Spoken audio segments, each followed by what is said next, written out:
नमस्कार मैत्रिणींनो, स्वागत आहे तुमचं माझ्या YouTube चॅनलमध्ये। आज मी तुम्हाला इथे कैरीचा वेगळा असा तोंडी लावण्याचा एक प्रकार बनवून दाखवत आहे आणि ते कसं बनवतीये हे व्हिडिओ स्किप न करता शेवटपर्यंत पहा। व्हिडिओ आवडला तर व्हिडिओला लाईक करा, शेअर करा। आपल्या चॅनलवरती नवीन असाल तर चॅनलला जरूर सबस्क्राइब करा आणि आतापर्यंत ज्यांनी सबस्क्राइब केले ना त्यांचे मनापासून खूप खूप धन्यवाद। तर बघा इथे मी कैऱ्या घेतलेल्या आहेत, स्वच्छ धुवून आणि कोरड्या करून घेतलेल्या आहेत। कैरी आपल्याला सालासकट अशीच किसून घ्यायची आहे। बघा खूप सुंदर आणि अप्रतिम हा पदार्थ होतोय, नक्की ट्राय करा। आणि मैत्रिणींना एक सांगायचंय मला, अगदी झटपट होणारा हा पदार्थ आहे।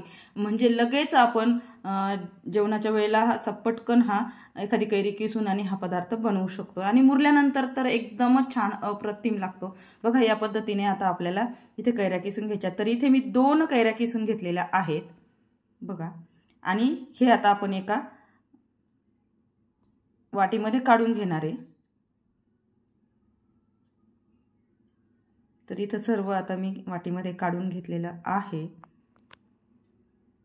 तर आता 2 कैऱ्यांसाठी आपल्याला बाकीचं जे काय साहित्य लागणार आहे ते आता आपण बघणार आहोत। आणि हे साहित्य ना आपल्याला म्हणजे मसाला येतो, तर ते खलबत्त्यामध्ये थोडासा असा दरदरीत असा कुटून घ्यायचा आहे। तर 1 चमचा इथे मी बडीशोप घेतलेली आहे।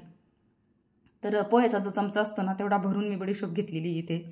त्यानंतर इथे दालचिनीचे तुकडे घेतलेत छोटे छोटे 2-3, 4-5 लवंगा घेतल्यात, 4-5 मिरे घेतलेले आहेत आणि अर्धासा चमचा इथे मेथी दाणे घेतलेले आहेत। आणि हे सर्व आपल्याला दरदरीत असं कुटून घ्यायचंय, थोडंसं जाडसरच असं कुटून घ्यायचंय। बघा बघा या पद्धतीने थोडंसं जवळून दाखवते बघा, या पद्धतीने असं आता आपल्याला हे कुटून घ्यायचंय। मेथी दाणे जरा कुटले गेले पाहिजे अशा पद्धतीने आपल्याला हे थोडंसं दरदरीत असं कुटून घ्यायचंय। तर एका छोट्याशा प्लेटमध्ये मी आता हे काढून घेते बाजूला।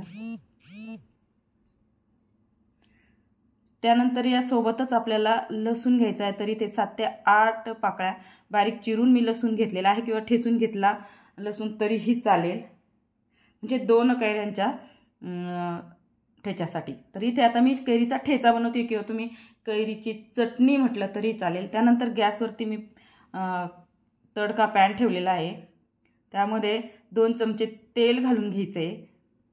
तेलाचा थोडासा जास्तच वापर करायचा इथे आपल्याला।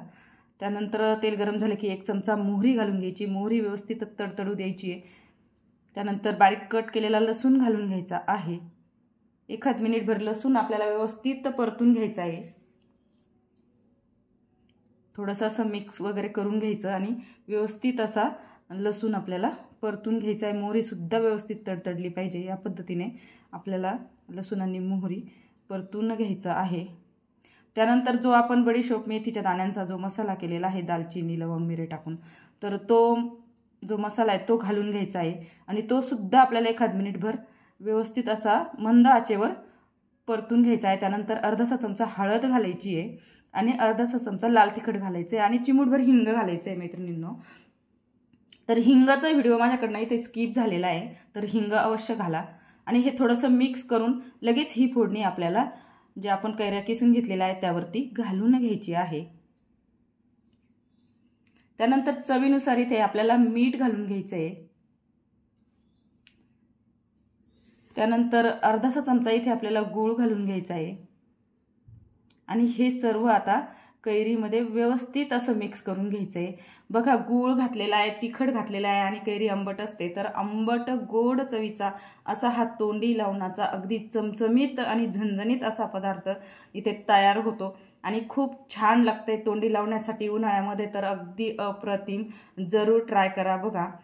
तर आता हे सर्व असं व्यवस्थित मिक्स करून घ्यायचं आहे बघा या पद्धतीने असं। आणि गुळाला ना पाणी सुटतं, मिठाला पाणी सुटतं, तर ते एकदम छान असं होतं आणि ते 15 ते 20 दिवस आरामात व्यवस्थित टिकते ही चटणी। आणि बरणीत जर भरून ठेवली तर व्यवस्थित मुरली ना तर अजूनच चविष्ट आणि अप्रतिम अशी लागते। बघा थोडीशी जवळून दाखवते तुम्हाला, अगदी मस्त चमचमीत आणि झणझणीत अशी इथे कैरीची चटणी तयार झालेली आहे, किंवा तुम्ही ठेचाही म्हणू शकता। तर खूप सुंदर आणि अप्रतिम असा ठेचा इथे तयार झालेला आहे। तर नक्कीच तोंडी लावण्यासाठी उन्हाळ्यामध्ये खास करून हा पदार्थ तुम्ही बनवा आणि मला सांगा नक्कीच कमेंटमध्ये की हे कसं झालेला आहे हा ठेचा। आणि जर रेसिपी तुम्हाला आवडली असेल तर खरंच कमेंट करा, तुमच्या कमेंटने नवनवीन रेसिपीज बनवायला प्रोत्साहन मिळतं। आणि हा व्हिडिओ जर आवडला असेल तर व्हिडिओला लाईक करा, चॅनलवरती नवीन असाल तर चॅनलला सबस्क्राईब करा आणि बेल आयकॉन क्लिक करा, म्हणजे असेच नवनवीन पारंपरिक व्हिडिओ तुम्हाला बघायला मिळतील. Thanks for watching.